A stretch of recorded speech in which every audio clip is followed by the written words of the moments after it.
ญาติโยมสาธุชนผู้เป็นสมาชิกกลุ่มวิปัสสนาวันนี้จะบรรยายเรื่องอุกกะมหาอุกกสะชาดกว่าด้วยเรื่องการผูกมิตรญาติโยมสาธุชนทั้งหลายชาดกเรื่องนี้เมื่อศึกษาดูแล้วมีประโยชน์มากในการดำรงชีวิตของแต่ละคนแต่ละท่าน เรื่องการผูกมิตรเนี่ยมีมิตรมีสหายมีเพื่อนมากก็เป็นสิ่งที่ดีเพียงแต่ว่าเราต้องเลือกคบมิตรที่ดีนะการเลือกคบมิตรที่ดีนี่ก็เป็นธรรมะอย่างหนึ่งที่พระพุทธเจ้าสอนแต่ก็อาจจะมาในรูปศัพท์ที่ต่างกันเช่นว่าบัณฑิตะบัณฑิตานังเสวนาคบบัณฑิตหรือสัพพุริสะสังเสวะการคบหาสัตบุรุษแต่ว่าถ้าในเรื่องปกติธรรมดาเนี่ยที่ไม่มีพระพุทธเจ้าตรัสรู้ขึ้นหรือว่าคนเหล่านั้นไม่ได้ฟังคำสอนของพระพุทธเจ้าแต่ก็มีหลักปฏิบัติโดยมากทั่วไปแล้วชาดกที่พระพุทธเจ้าเทศน์สั่งสอน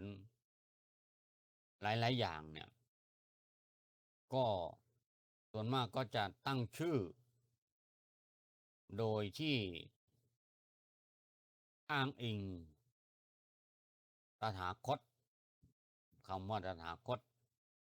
ในที่นี้หมายถึงพระพุทธเจ้าของเราเนี่ยแหละเสวยพระชาติเป็นโน่นเป็นนี่และสรุปแล้วก็สรุปท้ายว่า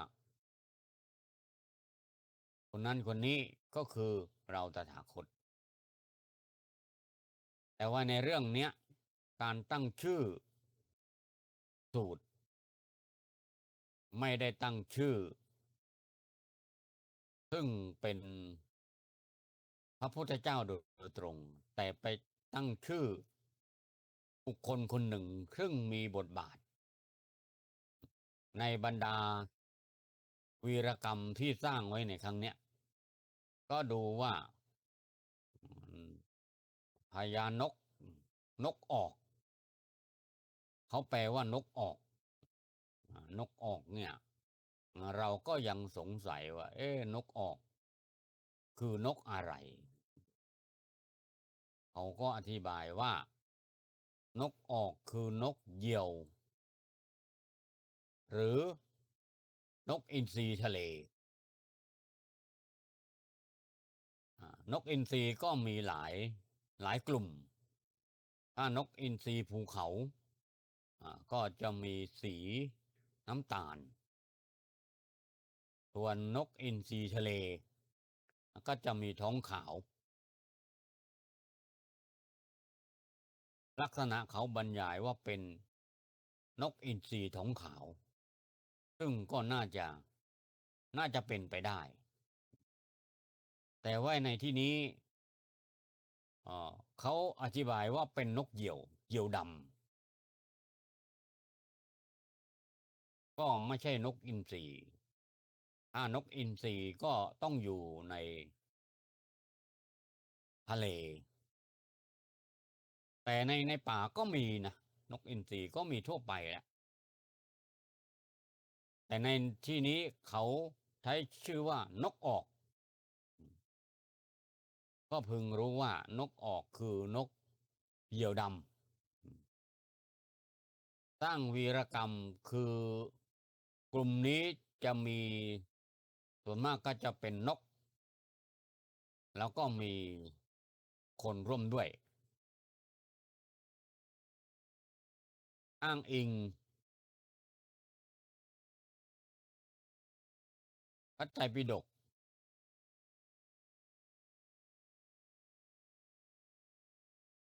พระไตรปิฎกเล่มที่27ขุททกานิกายชาดกเล่มที่1ถ้าเป็นชาดกวงเล็บ2นี้ก็จะเป็นมหานิบาตว่าโดยเรื่องมหาอุกกุสะชาดกคำว่าอุกกุสะชาดกนี่แหละหมายถึงนกออกหรือตัวเอกของเรื่อง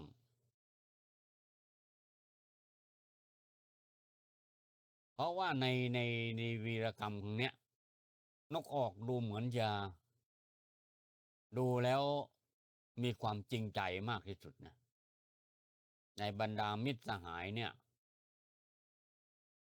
สามกลุ่มสามจำพวกก็จริงใจด้วยกันทั้งนั้นแหละแต่ว่าความพยายามของนกออกในชาดกเรื่องเนี้ยอ่านแล้วก็หรือว่าเราศึกษาแล้วก็พิจารณาดูว่าสำหรับเพื่อนแล้วเนี่ยนกออกช่วยเต็มที่นะจะมีเพื่อนคนไหนบ้างนะมาเปรียบเทียบกันดูนะจะมีเพื่อนคนไหนบ้างที่ช่วยเพื่อนชนิดที่เรียกว่าทุ่มสุดตัวเลยแล้วก็อาจจะมีนะแต่หายากจริงๆในบรรดามิตรสหายด้วยกันเนี่ยข้อความในพระไตรปิฎกอรรถกถาไปดูอรรถกถาเลยถ้าดูในเนื้อหาของพระไตรปิฎกเนี่ยก็อาจจะต้องมาอ่านในอรรถกถาอีกทีหนึ่งอธิบายขยายความข้อความอรรถกถามหาอุกกุสะชาดกความว่าเมื่อพระศาสดาประทับอยู่ณพระมหาวิหารเชตวันกรุงสาวัตถีปารภอุบาสกผู้ผูกมิตรตัดพระธรรมเทศนาว่าอุกกามิลาจาพันธันติดังนี้เป็นต้นในสมัยนั้นอุบาสกผู้เป็นบุตรแห่งตระกูลเก่าแก่ในกรุงนครสาวัตถีส่งสหายไปขอกุลธิดาเนี่ยขอลูกสาวของอีกตระกูลหนึ่งเมื่อส่งข่าวไปขอลูกสาวเขาแล้วตระกูลฝ่ายหญิงเนี่ยก็ถามว่าท่านได้มีมิตรสหายบ้างไหมฝ่ายชายตอบว่าไม่มีมิตรสหายฝ่ายหญิงก็บอกว่าถ้างั้นก็ขอให้ท่านเนี่ยไปผูกมิตรสหายซะก่อนแล้วก็ค่อยมาขอแต่งใหม่ฝ่ายชายก็ทำตามด้วยดีอันดับแรกไปผูกสนิทมิตรสหายกับคนเฝ้าประตู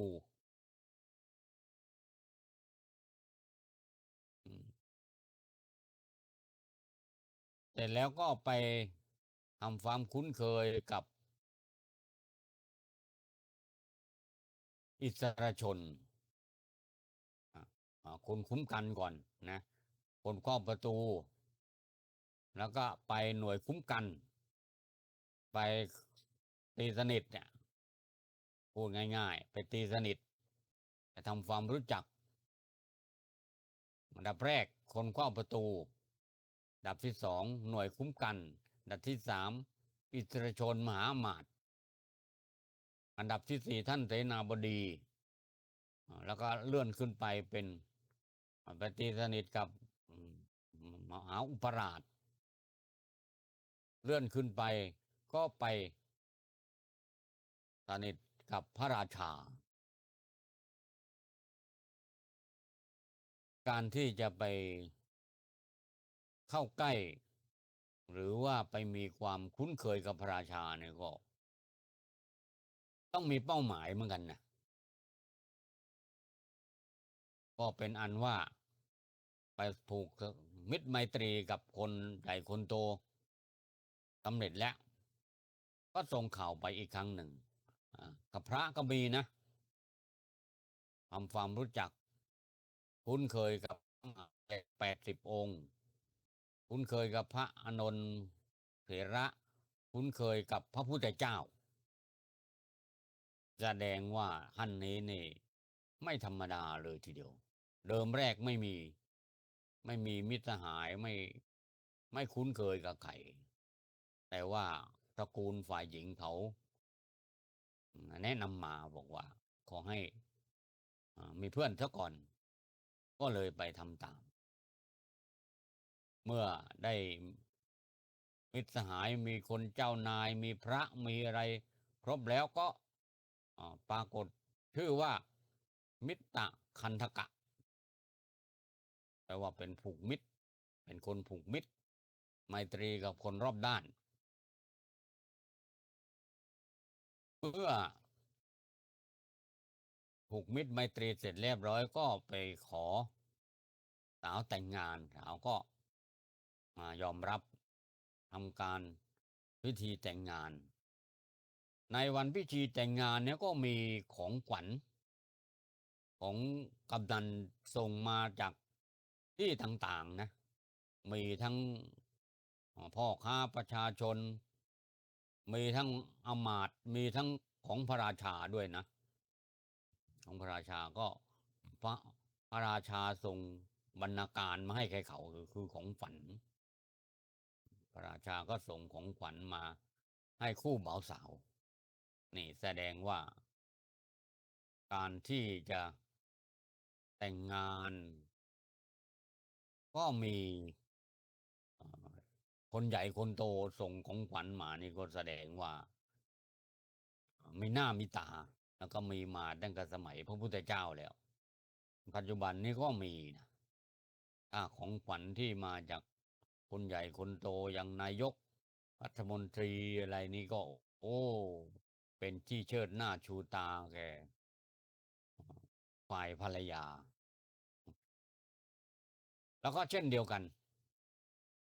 ท่านนี้ก็ได้เครื่องบรรณาการจากเจ้านายมาแล้วก็ส่งไปต่อนะเรียกว่าเอาของคนใหญ่คนโตไปให้คนเล็กรองลงมานี่ก็เป็นวิธีการนะก็คงจะทำได้อะนะก็เป็นการผูกมิตรไมตรีอีกอย่างหนึ่งเหมือนกันนี่ก็เป็นวิธีที่เมื่อเราตอนแรกเราอาจจะไม่ทราบรายละเอียดเหล่านี้นะแต่ว่าถ้าได้ศึกษาหาดกเรื่องนี้แล้วเราจะได้นำข้อปฏิบัติแต่ละอย่างเนี่ยไปปรับใช้กับชีวิตประจำตัวเราได้อันดับแรกนี่แล้วก็คือการผูกมิตรบาศกท่านนี้เดิมนี่ไม่มีมิตรไม่มีเพื่อนแต่ว่าจะไปขอลูกสาวเขาก็ต้องให้ให้ไปผูกมิตรไมตรีก่อนก็ทำได้ดีเนี่ยแล้วก็เป็นเช่นนั้นจริงๆเวลางานแต่งงานนี่ก็โอ้ยมีของขวัญจากเจ้านายมาเยอะแยะมากมายเลยทั่วหน้าเลยนะเสร็จแล้วก็นิมนต์พระพุทธเจ้าพระมหาเถระมีพระพุทธเจ้าเป็นประธานไปฉลองมงคลสมรสด้วยนะ พระที่ไปงานแต่งของบาตรกท่านนี้ก็เห็นของฝันของกำนันที่เจ้านายส่งมานี่ก็เอ่อชื่นชมยินดีนะนิมนต์พระพุทธเจ้าไปฉลองมงคลสมรสด้วยพระพุทธเจ้าได้อนุโมทนาหลังเสร็จพัฒกิจแล้วพระพุทธเจ้าได้อนุโมทนาสองคู่สามีภรรยานี่บรรลุเป็นพระโสดาบันนะทั้งสามีภรรยาเลยเนี่ยข้อนี้ก็เป็นที่ตั้งข้อสังเกตว่าการที่สมัยนั้นมีการแต่งงานอาวาหะมงคลวิวาหะมงคลนี่ก็นิมนต์พระสงฆ์นิมนต์พระพุทธเจ้าไปแสดงธรรมนี่ก็มีให้เห็นปรากฏเยอะแยะมากมายเลยนะปัจจุบันนี้ก็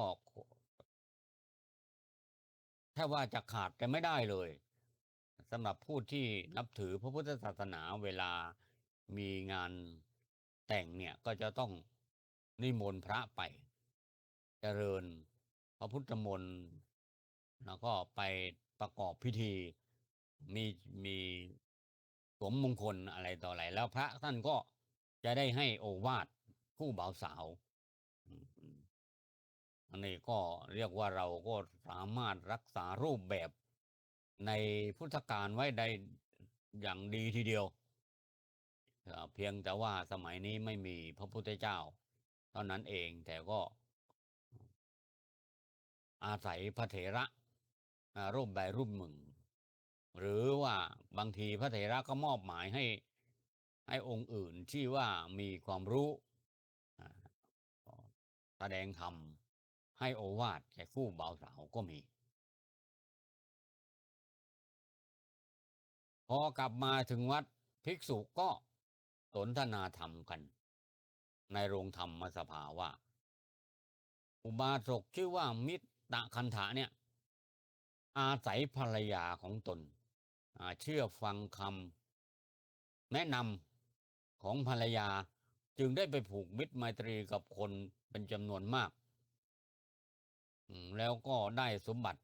มากเนี่ยเขาบอกว่าเออททำนองเนี้ยก็มีจำนวนบอกว่าได้ดีเพราะภรรยาก็มีเยอะแยะมากมายเลยนะบางทีเราก็นี่แหละอาศัยภรรยาเนี่ยเป็นสีภรรยาเนี่ยก็ช่วยแนะนำให้ดำรงอยู่ในทางที่ปฏิบัติดีปฏิบัติชอบนะทำตัวให้เหมาะสมแล้วก็ได้ดีเพราะภรรยานะบาตรกท่านนี้ก็เหมือนกันนะก็คือภิกษุก็มีคุยกันเหมือนกันนะบอกว่าอุบาสกท่านนี้นี่ได้ดีเพราะภรรยาภรรยาแนะนำในสิ่งที่ดีเขาก็เชื่อฟังนะคนที่เชื่อฟังภรรยาเนี่ยแหละเขาบอกว่าส่วนมากจะได้ดีนะประสบความสำเร็จแล้วก็อันนี้เป็นไปส่วนมากนะแต่ก็คงจะไม่ทั้งหมดแต่ในเรื่องนี้เขาก็บ้าตั้งประเด็นขึ้นมาต้องบอกตกคนเนี้ย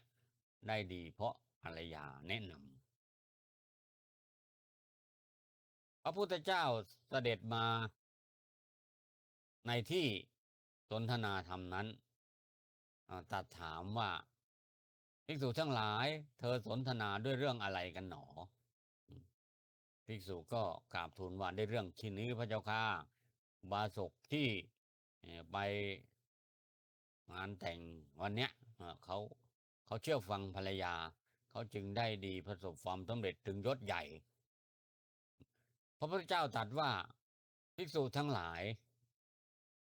บาศกท่านเนี้ยได้สมบัติ มากมาย เพราะอาศัยภรรยาเชื่อฟังคำของภรรยาในชาตินี้เท่านั้นก็หาไม่ได้ แม้ในอดีตชาติ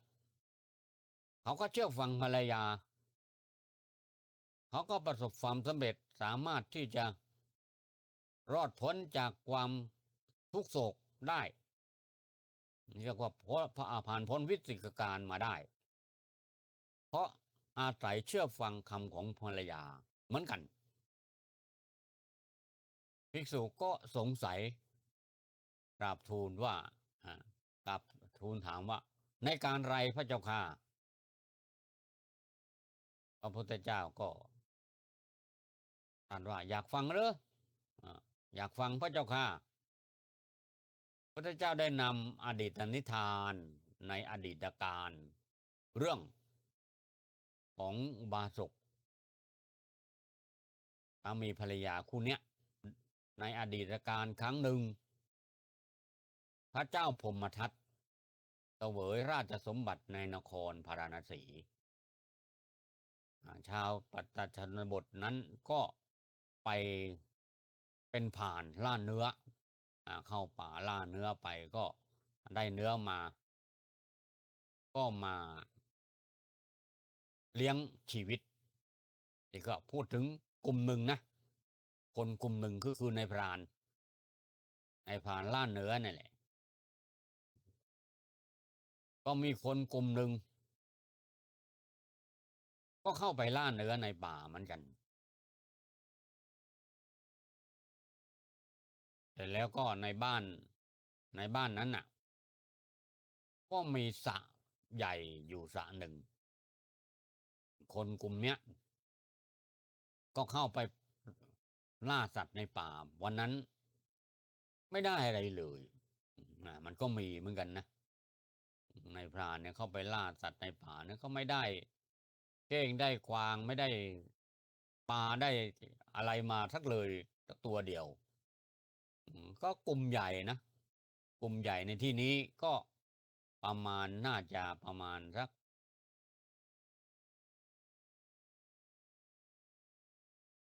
10 คน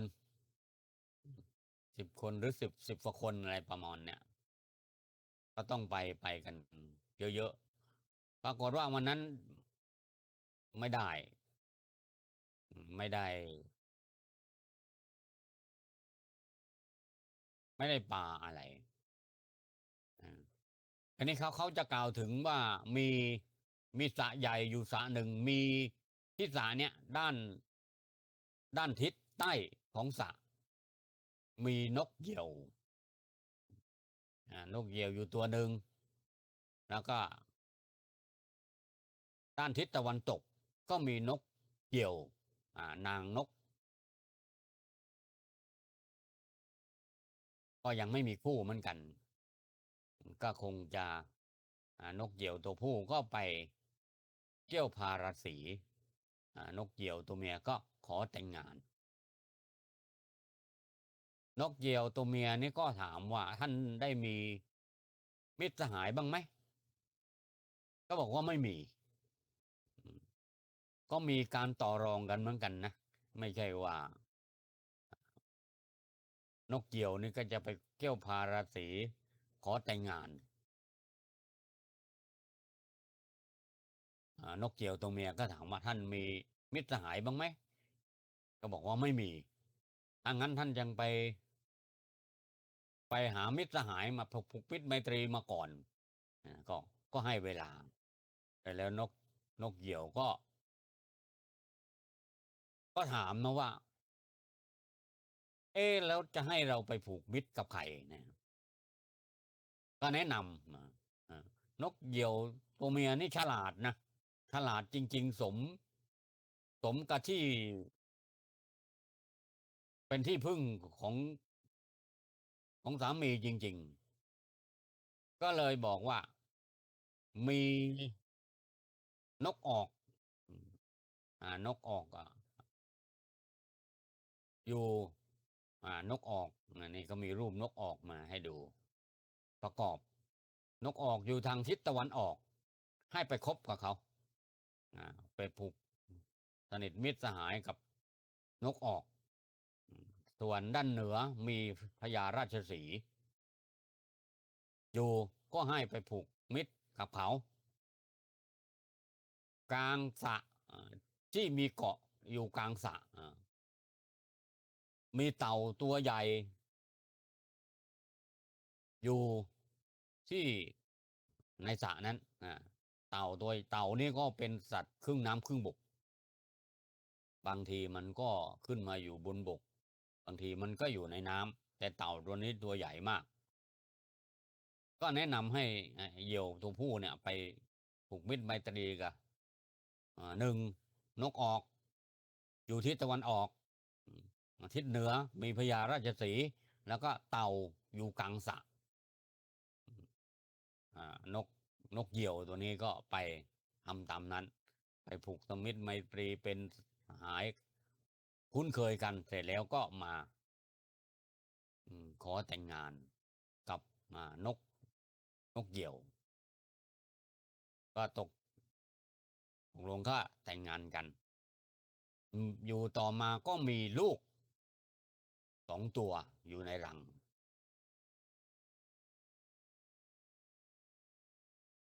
ภาษาบาลีว่า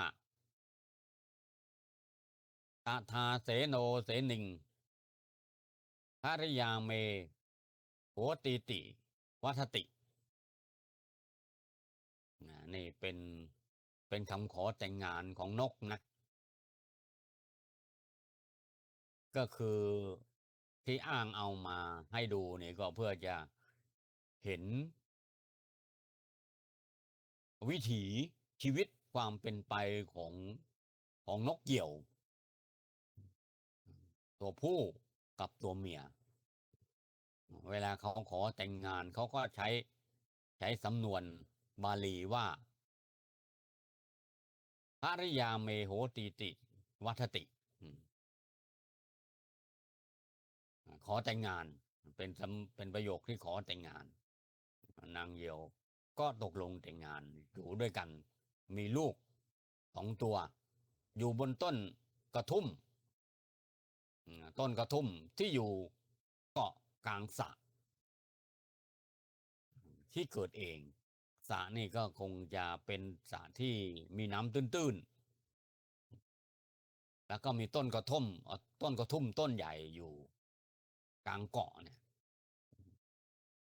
นกเหยี่ยว2 ตัวนี่ก็สร้างรังอยู่บนต้นกระทุ่มที่เกาะกลางน้ำอยู่เนี่ย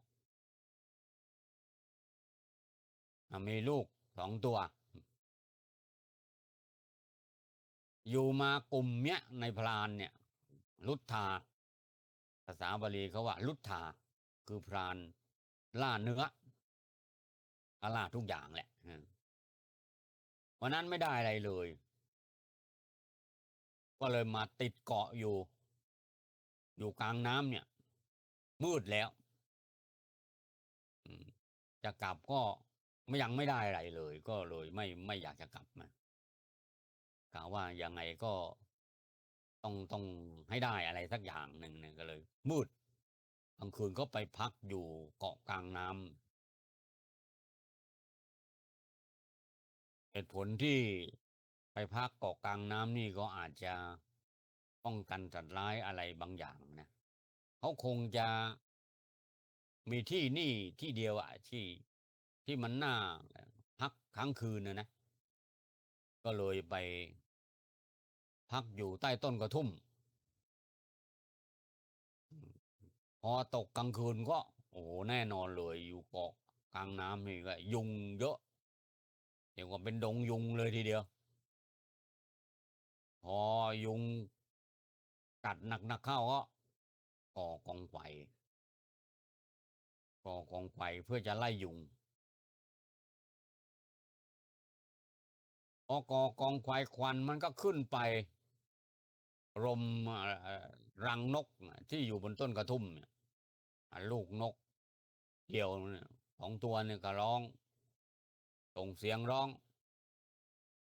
คนกลุ่มนี้ก็ได้ยินเสียงว่าโอ้บนต้นกระทุ่มนี่มันมีรังนกเนี่ยพวกเราปีนขึ้นไปก็คงจะสูงพอสมควรนะ ปีนขึ้นไปเนี่ยไปเอาลูกนกมาปิ้งกินดีกว่าหิวจนตาลายแล้วไม่มีอะไรกินเลยก็ตกลงปรึกษากันว่าเราจะปีนขึ้นไปบนต้นกระทุ่มเพื่อจะไปเอาลูกนกมาปิ้งกินแม่นกก็อย่างที่ว่าเนี่ยฉลาดสมชื่อจริงๆนะก็ได้ยินเสียงคนกลุ่มนี้ปรึกษากันว่านี่เขาปรึกษากันแล้วเขาจะปีนขึ้นมาเอาจับลูกเราไปแล้วบอกสามีนะว่าให้ไปรีบด่วนเลยไปขอความช่วยเหลือจากนกออกที่อยู่ทิศตะวันออกเนี่ยบอกว่าขอความช่วยเหลือด่วนเลยก็ไปเล่าเหตุการณ์ให้ฟัง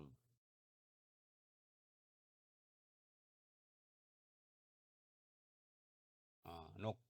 นกเหยี่ยวนี่ก็รีบบึ่งไปขอความช่วยเหลือจากนกออกก็เล่าเหตุการณ์ให้ฟังว่าเนี่ยมีคนกลุ่มหนึ่งจะปีนขึ้นมาจับลูกเราไปแล้วขอความช่วยเหลือด่วนนกออกก็มาทันทีเลยนะบินตามมาทันทีเลยคนกลุ่มนี้ก็ถูกคุบเพลิงก็ถือไปมือหนึ่งก็ถือไปอาจจะใช้ผูกติดหลังหรือว่าทำคาบคบเพลิงอะไรไปก็แล้วแต่เขาอะนะถือคบเพลิงไปด้วยก็ปีนขึ้นไปบนต้นกระทุ่มด้วยนกออกนี่ก็บินไปเอาปากคาบน้ำแล้วก็เอาปีกอุ้มน้ำมาด้วยนะมาถึงก็พ่นน้ำลงไปในที่คบเพลิงไฟก็ดับพอไฟดับมันก็ขึ้นต่อไปไม่ได้แล้วเพราะมันไม่เห็นว่ารังนกมันอยู่ตรงไหนก็ปีนลงมาก็จุดไฟหมายก็ปีนขึ้นไปอีกนกออกนี่ก็ดับไฟอีกอยู่อย่างนั้นจนถึงเที่ยงคืนนะแสดงว่าคนกลุ่มนี้นี่ก็พยายามมากเลยจนนกออกนี่หมดแรงแล้วนะต้องบินไปอมน้ำมาแล้วก็มาพ่นน้ำลงไปในที่คบเพลิงไฟก็ดับก็ทำอยู่อย่างนั้นน่ะคนกลุ่มนี้ก็พยายามขึ้นไปจุดไฟใหม่แล้วก็ขึ้นไปอีกปีนอยู่นั่นน่ะนกออกก็พ่นน้ำไฟดับจนเที่ยงคืนจนนกออกนี่หมดแรงแล้วอ๋อแม่นกก็บอกว่าโอ้สงสารนกออกนะอมน้ำมาพ่นดับไฟเนี่ยจนเรี่ยวแรงหมดกระปอกกระเปี้ยแล้วจำไม่ไหวแล้วบอกว่าสั่งสามีบอกว่าไปขอความช่วยเหลือจากเต่าเนี่ยเต่าที่อยู่กลางเต่ามันก็คงจะอยู่นั่นแหละบนเกาะบนบกนั่นแหละก็ไปขอความช่วยเหลือจากเต่า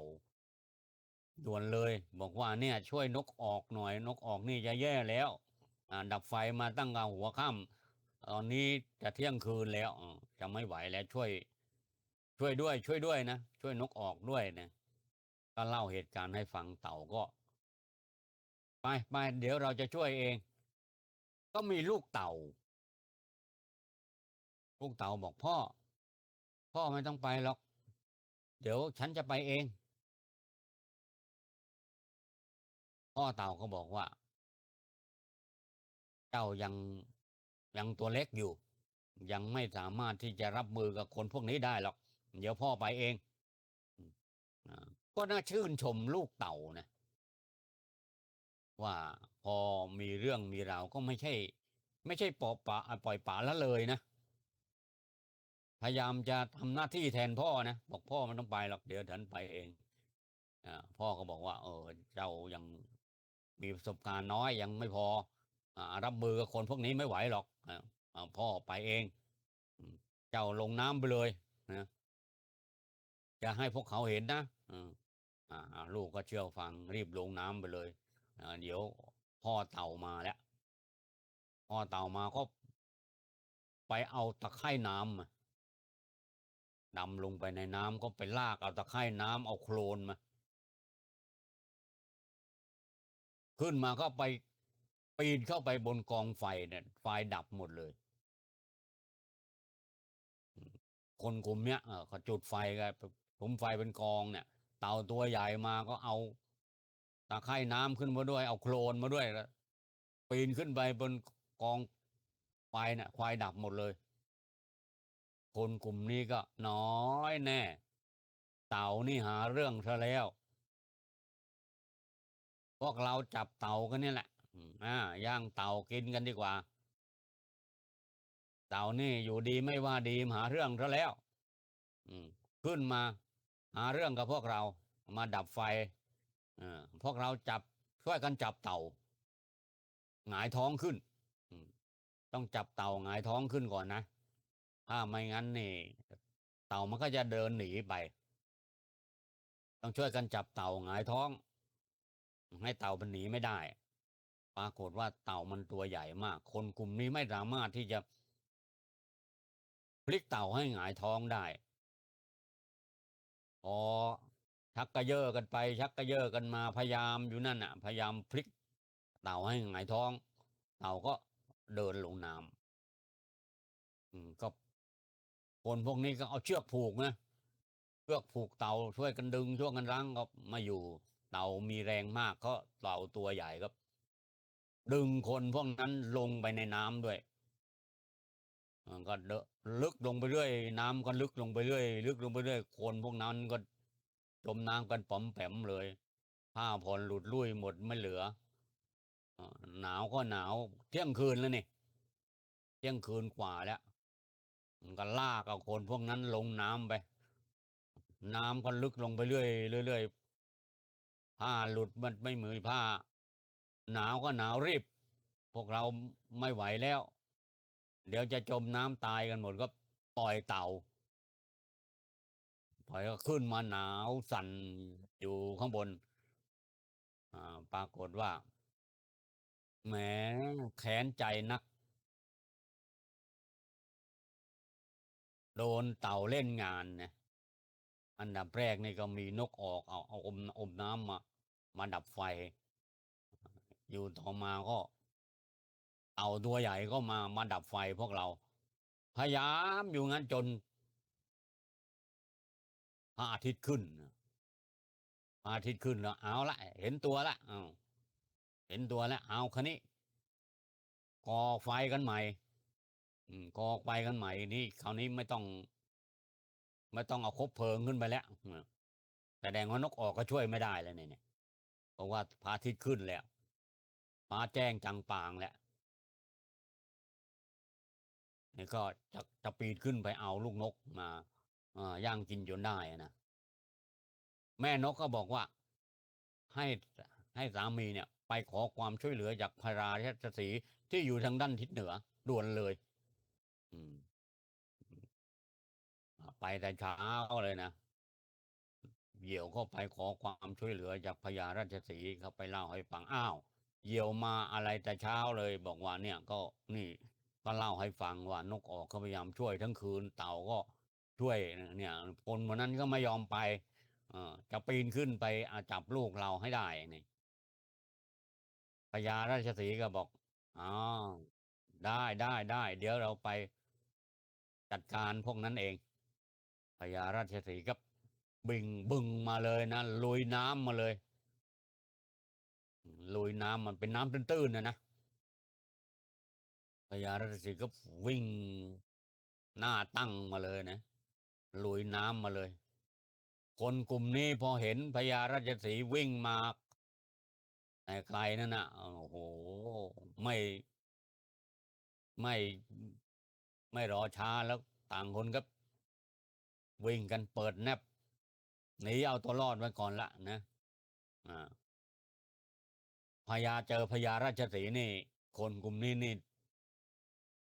เปิดแนบไปเลยนะสู้ไม่ไหวนะก็เลยต้องพญานกนี่ก็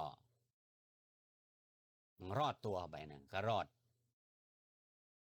รอดตัวไปอันนี้มาถึงคำพูดคำพูดที่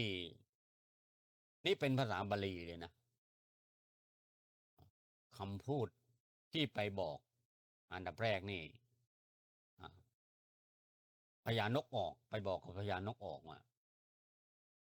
พรานชาวชนบทพากันมัดคบเพลิงอยู่ที่เกาะปรารถนาจะกินลูกน้อยของเรา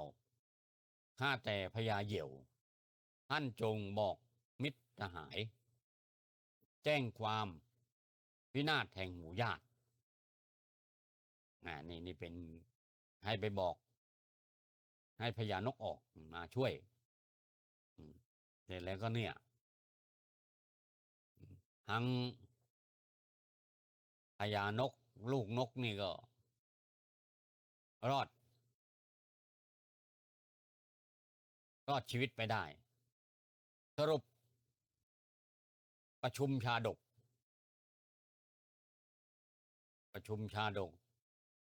ในแต่ละชาดกเนี่ยพระพุทธเจ้าก็จะประชุมชาดกมีคาถา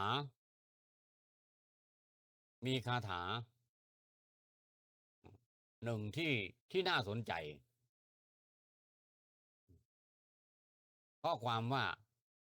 ข้าแต่พญาเหยี่ยวมิตรธรรมทั้งหลายแม้ผู้ที่ยากจนก็ควรทำดูที่ท่านเราพร้อมด้วยหมู่ญาติผู้เป็นผู้พร้อมเพรียงกันด้วยความอนุเคราะห์ของมิตรนกตัวใดผูกมิตรไว้กับผู้กล้าหาญมีกำลังนกตัวนั้นย่อมมีความสุขเหมือนฉันกับเธอนี่คงจะเป็นคาถาของพญาเหยี่ยวนะเนี่ยข้อความตรงนี้ว่ามิตรทำทั้งหลายแม้ผู้ที่ยากจนก็ควรทำนี่ข้อนี้นะเดี๋ยวจะย้อนกลับมาอธิบายทีหลังว่าเป็นยังไงประชุมชาดกพระศาสดาทรงนำพระธรรมเทศนานี้มาแล้วตรัสว่าดูก่อนภิกษุทั้งหลายมิใช่แต่บัดนี้เท่านั้นที่อุบาสกนี้อาศัยภรรยาแล้วก็มีความสุขแล้วรอดพ้นจากวิกฤตไปได้นะแม้ในการก่อนก็มีความสุขเพราะอาศัยภรรยาแล้วเหมือนกันดังนี้แล้วจึงประชุมชาดกว่าพ่อเหยี่ยวแม่เหยี่ยวในครั้งนั้นได้กลับชาติมาเกิดเป็นคู่สามีภรรยาลูกเต่ากลับชาติมาเกิดเป็นราหุลพ่อเต่าได้กลับชาติมาเป็นมหาโมคคลานะนกออกได้กลับชาติมาเกิดเป็นสารีบุตรส่วนราชสีห์คือเราตถาคตแลนี่ถึงบอกว่าสูตรนี้ชื่อว่ามหาอุกกุตะชาดกเป็นชื่อของนกออกไม่ได้เป็นชื่อของเรื่องราวหรือว่าพระพุทธเจ้าซึ่งเสวยพระชาติเป็นพญาราชสีห์แต่ประการใดแต่สูตรนี้ใช้ชื่อว่านกออกเพราะว่านกออกเนี่ยดูน่าจะมีบทบาทมากที่สุดในเรื่องนี้คือช่วยทุกคนก็ช่วยนั่นแหละนกออกก็ช่วยเต่าก็ช่วยพญาราชสีห์ก็ช่วยแต่ว่าพญาราชสีห์เนี่ยก็ธรรมดาคือมาวิ่งไล่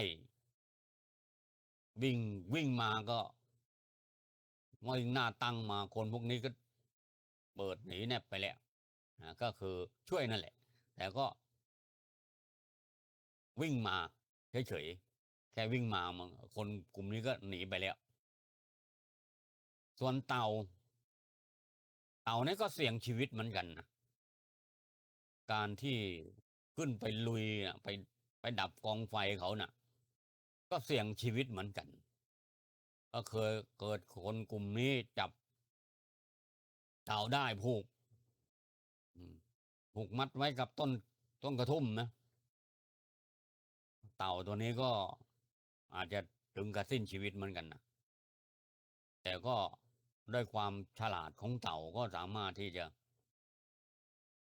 ช่วยเพื่อนได้เนี่ยแล้วก็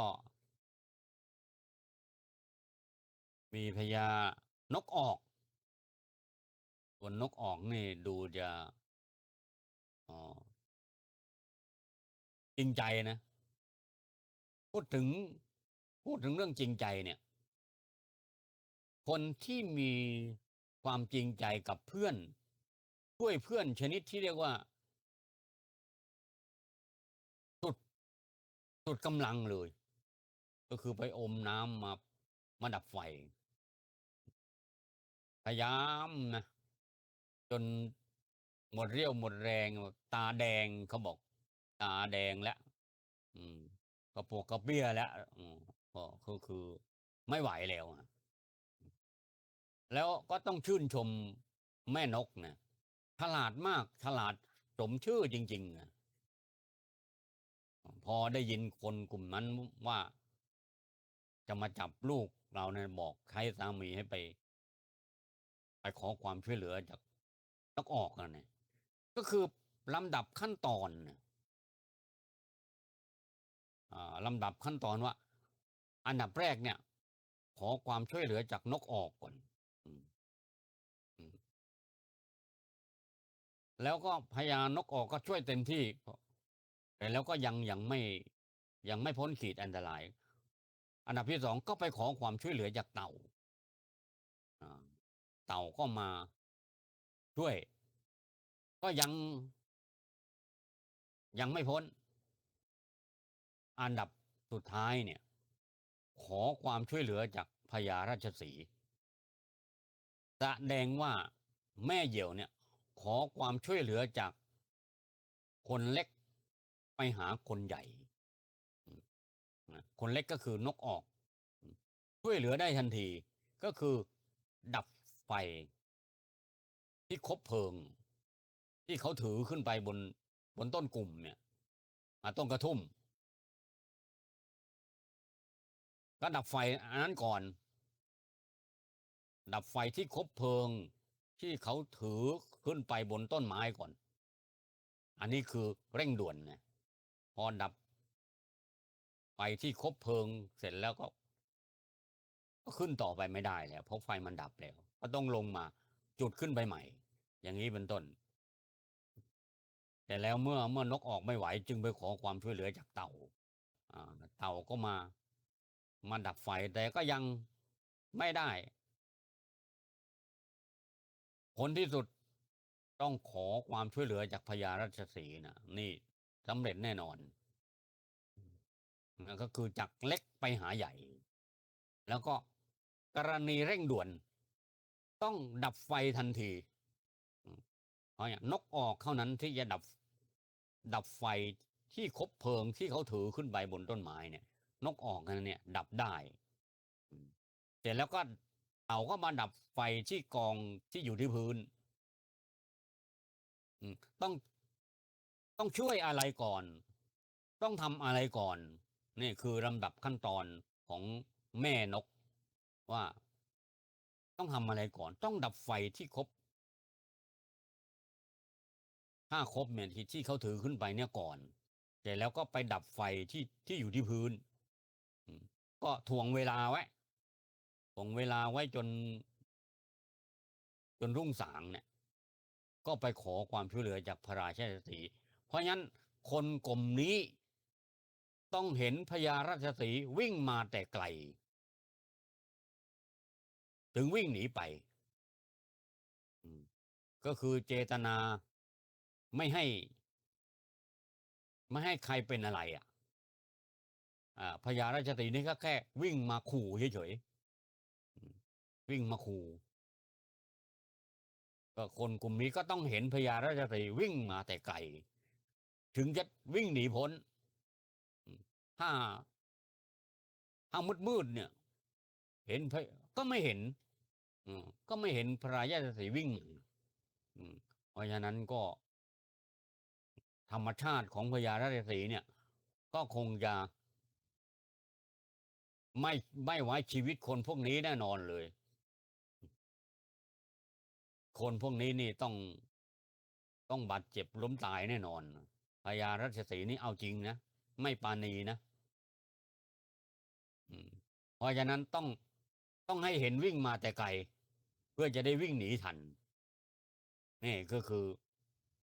ความคิดของแม่เหยี่ยวเนี่ยลำดับขั้นตอนแล้วมีความละเอียดรอบคอบมากถึงบอกว่าสมแล้ว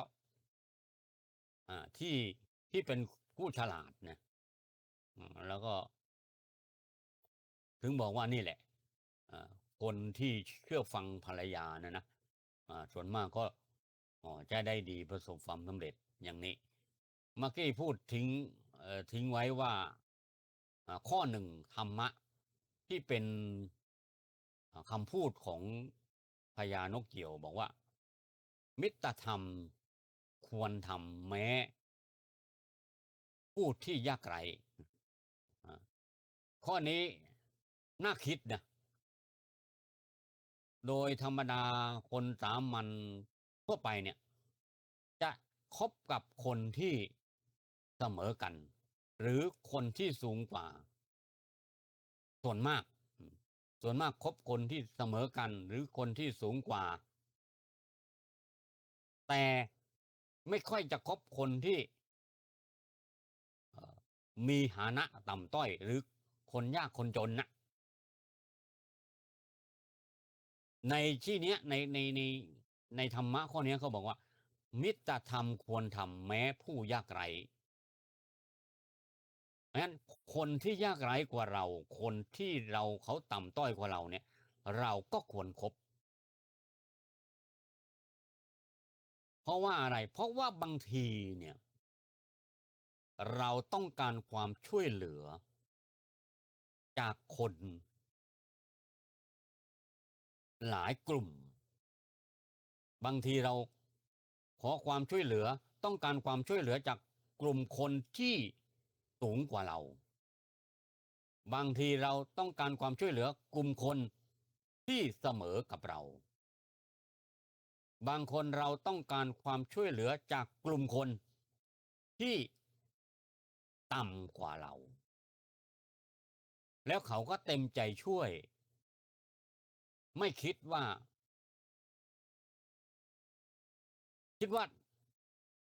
เราเป็นเพื่อนกันก็ต้องช่วยเหลือกันไม่ว่าจะเป็นคนสูงคนต่ำคนร่ำคนรวยคนยากจนคนยากไร้เป็นเพื่อนกันก็ต้องช่วยเหลือกันด้วยจริงใจเต็มที่ปัจจุบันนี้เราก็จะเห็นว่ามีน้ำท่วมที่ประเทศไทยไม่ใช่ประเทศไทยที่เดียวนะหลายที่เลยมีน้ำท่วมแล้วก็พัดเอาโคลนขึ้นมาท่วมบ้านท่วมเรือนพัดเอาโคลนขึ้นมาแล้วคนที่จะไปช่วยเนี่ยมีหลากหลายหลายกลุ่มเลยคนต่างด้าวก็มีก็ไปช่วยกันเนี่ยเราจะเห็นว่านี่แหละคือมิตรธรรมเนี่ยก็คือมิตรสหายในบางทีเราพูดถึงน้ำท่วมนี่นะเราก็ไม่เคยคบหาไปมาหาสู่เราไม่รู้จักมักจีกันนะแต่ว่าก็เป็นเพื่อนร่วมชาติก็ช่วยโดยอัตโนมัติเลยไม่ต้องคิดอะไรช่วยเต็มที่หน่วยราชการนี่ก็มีอะไรก็ช่วยเต็มที่บางคนก็ไม่หลับไม่นอน อ่านึกถึงว่าเขาลำบากกว่าเราก็เหมือนนกออกเลยเนี่ยเหตุการณ์ยังมีมานี่เราเห็นเปรียบเทียบกันได้เลยว่าเอ่อมิตรธรรมความช่วยเหลือน้ำจิตน้ำใจของญาติสนิทมิตรสหายเนี่ยเวลาเราตกทุกข์ได้ยากเนี่ยนะช่วยกันไม่เห็นแก่เหน็ดแก่เหนื่อยเลยไม่ยอมหลับยอมนอนก็ช่วยจนถึงที่สุดนะเหมือนพญานกออกคนเนี้ยอืมก็นี่แหละถึงบอกว่า เป็นสัจธรรมญาติโยมสาธุชนทั้งหลายเรื่องนี้น่าศึกษามากมีรายละเอียดที่ที่นำมาขบคิดมาพิจารณาว่าโอ้บางสิ่งบางอย่างเนี่ยเราก็เห็นว่ามีมาตั้งแต่สมัยพระพุทธเจ้าแล้วพระพุทธเจ้าก็ได้อ้าง ย้อนกลับไปอย่างบาศกสามีภรรยาคู่เนี้ยสมัยที่เกิดเป็นนกเหยี่ยวเนี่ยพระพุทธเจ้าของเราก็เสวยพระชาติเป็นพญาราชสีห์เนี่ยก็มีการสร้างวีรกรรมนี้ขึ้นมาแล้วก็คนกลุ่มนี้ก็กลับมาเกิดในชาติเดียวกันอีกก็คือเอ่อนกเหยี่ยวสองสามีภรรยานี่ก็มาเกิดเป็นบาศกบาติกานะครับพญานกออกก็เป็นภาษาริบุตร แล้วก็มีเต่าเป็นพระราหุลแล้วก็พ่อเต่าลูกเต่าเป็นพระราหุลพ่อเต่านี่เป็นมหาโมคคัลลานะแล้วก็พระพุทธเจ้าของเราเสวยพระชาติเป็นพญาราชสีห์ญาติโยมสาธุชนทั้งหลายเรื่องนี้นี่ถ้าเรามองดูเป็นผิวเผินก็เหมือนไม่มีอะไรนะแต่ถ้าพิจารณาดูให้ดีแล้วคนเราเนี่ยจะพบกันช่วยเหลือเกื้อกูลกันเนี่ย มีเหตุไม่ใช่เหตุบังเอิญนะต้องมีเหตุมาก่อนถึงเราจะได้มาเป็นเพื่อนกันมาช่วยเหลือกันบางคนเนี่ยเป็นเพื่อนกันสนิทมิตรสหายช่วยเหลือกันอย่างเต็มอกเต็มใจช่วยเหลือกันแบบชนิดที่เรียกว่าถึงที่สุดเลยบางคนก็ช่วยเหลือด้านทุกอย่างอ่ะแน่ตัวเองก็ไม่ค่อยจะมีนะแต่ก็เพื่อนเดือดร้อนกว่าก็ช่วยเพื่อนก่อนอย่างนี้เป็นต้น ญาติโยมสาธุชนทั้งหลายถึงบอกว่าการคบมิตรเนี่ยมิตรธรรมในที่เนี้ยเป็นสิ่งที่ควรทำเป็นอย่างยิ่งแต่ก็นั่นแหละต้องดูด้วยต้องสัพปุริสังเสวะด้วยคบหาสัตบุรุษคบคนดีเป็นมิตรเมื่อเรามีความเดือดร้อนก็ต้องการความช่วยเหลือจากมิตรสหายนี่แหละ ถ้าเราคนเดียวไม่รู้จักใครเนี่ยเวลาเจ็บไข้ไม่สบายขึ้นมาเนี่ยหรือว่าเวลาเดือดร้อนนี่มันจะไปขอความช่วยเหลือจากใครเราต้องคิดเลยนะเวลามีความเดือดร้อนเนี่ยต้องคิดละ1 2 3อันดับแรกไปขอความช่วยเหลือใครก่อนนะแผนสองช่วยขอจากใครแผนสามขอจากใคร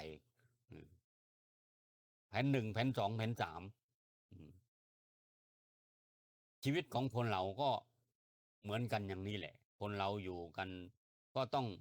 ช่วยเหลือเกื้อกูลกันมีเรื่องที่อะไรช่วยกันได้ก็ช่วยกันญาติโยมสาธุชนทั้งหลายเมื่อได้ฟังเรื่องชาดกมหากุสะชาดกนี่ก็นำไปพินิจพิจารณาเรื่องปัจจุบันแล้วก็น้อมนำมาประยุกต์ใช้ในชีวิตประจำวันของเราได้ ท้ายที่สุดแห่งการบรรยายนี้ก็ขออำนวยไว้ใจให้ญาติโยมสาธุชนทั้งหลายที่เข้ามาฟังคำบรรยายในวันนี้มีความสุขมีความเจริญประสบความสำเร็จรุ่งเรืองมั่นคงก้าวหน้าเจริญด้วยลาภยศสุขสรรเสริญธ ทำการค้าการขายก็ขอให้ประสบความเจริญรุ่งเรืองประสบความสำเร็จในหน้าที่การงาน เจริญด้วยจตุรพิทพรชัยทั้ง4ประการคืออายุวันนะสุขะพละปฏิภาณธนสารสมบัติธรรมสารสมบัติงอกงามไพบูรณ์ในธรรมะขององค์สมเด็จพระศาสดาสัมมาสัมพุทธเจ้ายิ่งขึ้นไปเธอขอเจริญพร